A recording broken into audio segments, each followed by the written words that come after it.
For the cheapest and fastest Madden coins on the market, check out my sponsor dvdj.com and use code SWIFT at checkout for 10% off. So Swift family, and today I'm coming back at you guys with another Madden 20 video. And in today's video we're talking about what you should be doing with your coins in Madden 20 Ultimate Team. Now, sorry for the late upload, you guys. I was a little busy today, but hey, I'm still getting a video out for you guys. Now, quickly before I do get into the video, I actually did get all of my graphics redone for my channel. So let me know what you guys think. Is it a W, an L, or an N?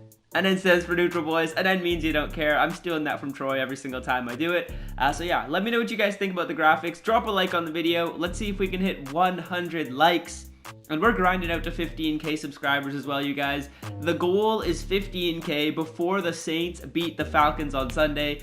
So yeah, if you aren't yet subscribed, feel free to do so. If you do like the content just like this, I post videos every single day. So I've got 4 coin tips that I'm going to be talking about for you guys today. Now, the first tip is going to be for people who have a lower overall squad, and that's basically what I'm going to tell you guys is if you don't have a great squad, because I know there's a lot of you guys who are sitting at around like an 80 overall team, I would say that it's time to buy players. Right now, if you have a decent team and you're trying to buy players, I wouldn't buy any 82s to 83s or 80 to 81 players.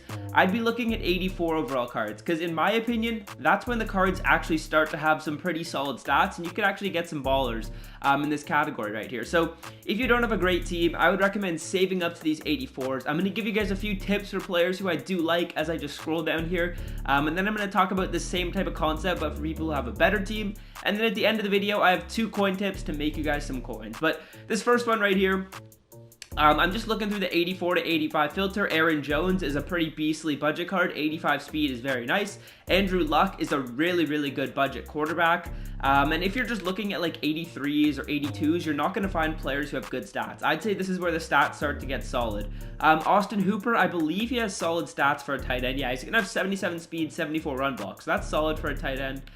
Just continuing through here. Telvin Smith is a solid 4-3 outside linebacker. Kyler Murray, if you want some speed, you could grab him. And all of these players are like 30k and under. Dante Jackson, I believe he's super fast. Yeah, 90 speed, you guys. So if you have like a blitz that you like to run or something like that, get Dante. Tyreek Hill with 90 speed, I believe. 89 speed is only 28k, guys. These are great players. Anthony Barr, I had on my team almost all year. I would recommend him as well. Patrick Peterson is solid. And just looking through these cards, there's so many good ballers that you guys should be picking up for your squad. Brian Dawkins, I believe he has good stats. Yeah, even though this isn't his full card, 84 hit power, 83 zone, very good. And this is just me scrolling through. You guys can look on Muthead and find players who fit your scheme the most. But like I was saying, these cards, really good cards. If you don't have a great team, I would recommend saving up for 84s. They're not going to be that expensive. But now if you do have a good team, I would skip the 86 to 87 and 88 to 89, and we're going to start filtering at 90 to 91. These cards should be going for around 100,000 coins, and this is where you can get a bunch of good players. Now, I'm actually also going to include 89s. 89s have some really good cards, so we'll start looking through the 89s. But yeah, if you guys have a solid team, I would say now is still a really good time to be buying your players. Because these cards aren't super expensive. If we look at 89 starting right here, Austin Hooper has a card, Trey Flowers has a card, 90 power move, 84 block shed, pretty solid. I'm going to do the same type of thing as I did for the other cards, just looking through some of these, and then I'm going to give you guys some coin tips at the end of the video. Like I said, Marcus Allen was one of the best backs in the game. He still is a good card. Ken Houston is a great card. Odell Beckham Jr. I had on my team almost all year. Just continuing through here. This DJ Moore card is really fast. He's going to be sitting at 89 speed. And of course, if you buy him, he's going to go up an overall point whenever they win. Justin Reed is actually on my team right now. He has solid stats, 88 speed, 86 zone, which is pretty good for a free safety. And then as we just look through the 90 to 91 filter, I'll give you guys some suggestions. But the main overarching theme of this is if you don't have a great team, I'm looking at 84 plus players. And if you do have a good team, I'm looking at 89 plus players. And now's the time to buy, boys. Now is the time to buy. Just looking through some of these cards, I'll point out any ones that I think are noteworthy. Brandon Cooks is a good card. What speed is he? 91? Yeah, 91 speed. Ed Too Tall Jones, I believe, is a pretty solid card.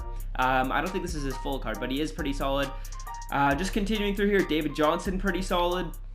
And yeah, a bunch of other good beasts. Gale Sayers is good. Shannon Sharp is good. There's a bunch of good cards in here. Julio is good. And these cards aren't even that expensive. Julio for 179. Are you kidding me? Those prices are so cheap right now, boys. 90s aren't super expensive. I would cop some 90s if you guys are looking to upgrade the squad because they're super cheap right now. Stephon Diggs, his card is great. I didn't know he was only 225k. I might have to pick him up for my team, actually. David DeCastro, another baller. There's so many good cards right here. Ryan Ramczyk, I have him on my team. There's so many good cards right here that you guys can be picking up. Now, let's move on to the next tip out of this video, and this is going to be which power-ups I'm investing in right now, guys. Which power-ups I'm investing in right now. I'm going to show you guys the ones that I'm personally invested in, and I'll give you guys some tips about why I'm investing in them. But let's just take a look right here at which ones I've got. We're going to go down by program. We're going to search by the power-up filter right here. And then I'm going to flip it so that you can see all of my investments. So as you can see, one of the cards that I am lightly invested in right now is Dalvin Cook. And my methodology for the type of players that I want to invest in is there's two criteria. I want them to be having a good season, and I want them to be a card that when they get an upgrade, it's super glitchy. I know Dalvin Cook will be a glitchy card when he gets an upgrade because he's super fast, he can juke, he's going to have great evasive on him. This is going for 12k right now, but I could see his card going for like 40 or 50k. I could see him being one of the most expensive power-up cards when he does get an upgrade. Jalen Smith, I'm not heavily invested in, but I honestly would consider buying some more of him. Like, I'll probably just cop this one right here. Jalen Smith is a solid investment. That's a bit more of a risky investment in my personal opinion. That's why I'm not heavily invested in him. I literally just only had one of his cards. But Dalvin Cook, I've got like 3 of him, so if he gets a card, I'll be thrilled. Now, Myles Garrett and Russell Wilson are the 2 players that I would say I'm most heavily invested in right now. Russell's currently sitting at 12k, and I bought most of these when he was at like 5k after he didn't get an upgrade in the Mutt Heroes promo, I think. So I've had these Russell Wilson cards for a while. We know he's going to get an upgrade because he's literally the MVP of the league right now. I have 1, 2, 3, 4, 5, 6, 7, 8 of the Russell Wilson cards in my binder, so I'm ready for him to get an upgrade as well. I'm ready for Myles Garrett to get an upgrade. I have about 10 of these Myles Garrett cards. I'll grab this for 7.2 because when he does get an upgrade, we know Russell Wilson is going to get Escape Artist, Dashing Deadeye. He has great throwing stats, so we know Russell's going to have a crazy card. Myles Garrett also usually gets a crazy card when he gets an upgrade. Now, the only risk in investing in these power-ups is if these power-up cards get limited time cards. If these power-ups get a limited, it's unlikely that their price is going to go up.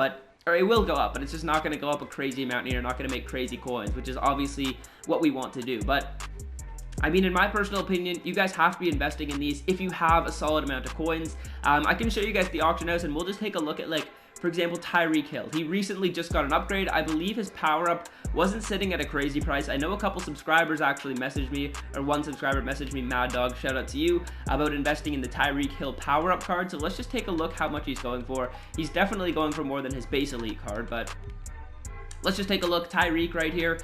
His base is going for 25, and his power-up is going for a price of like 50k. And I believe this card was going for like 25k before he got his upgrade. So this just goes to show you that a Tyreek Hill card that's sitting at a price of 500,000 coins right now, which isn't even that attainable for a lot of people, his power-up still goes up in value. So power-ups, something that you guys have to be monitoring and investing in my opinion. I don't like to invest in a power-up if I think, oh, they might get a card in the new promo. No, the way I invest is I invest in players who are doing well and have glitchy stats. I know other people will give you some different methodologies, but mine is probably a bit safer, and you can hold the cards for almost all year until they get a new upgrade or whatnot. I also have invested in Byron Jones, but I already sold those cards off. Of course, I'm just holding one of them, and his price did go up a solid amount as well. Let's just take a look right here. Byron Jones's power-up was similar to investing in Jalen Smith. It was only like a 3,000 or 4,000 coin investment. And he's selling for like 15k. Oh, he's all the way up to 37 right now.